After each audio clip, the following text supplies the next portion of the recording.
Let's look at a real-life example of how the snowball strategy works. Imagine we have 3 credit cards. Credit card A has a balance of $500, a 14% interest rate, and a minimum payment of $25.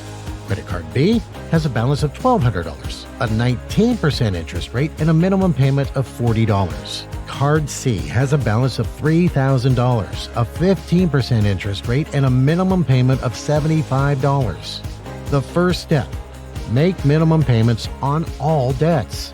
The first thing we do is continue paying the minimum on every card. $25 on card A, $40 on card B, and $75 on card C. This keeps our accounts current and protects our credit score. At this stage, we'll also want to figure out how much extra we can put towards our debt.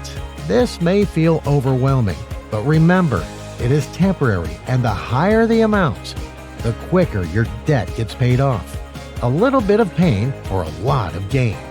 So with this scenario, let's say we have an extra $100 per month we can put towards our debt.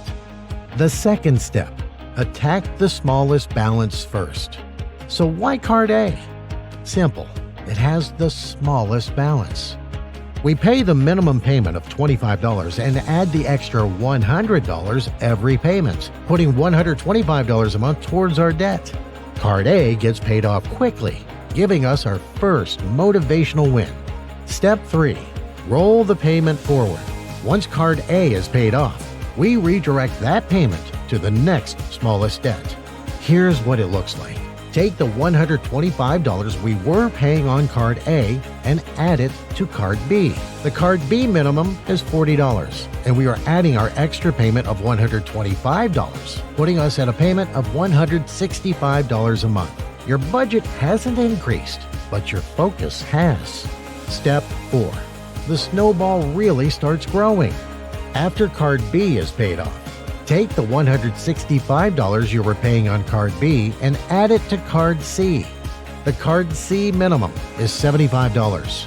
Add the $165 you were paying on card B, and now you're paying $240 a month toward card C.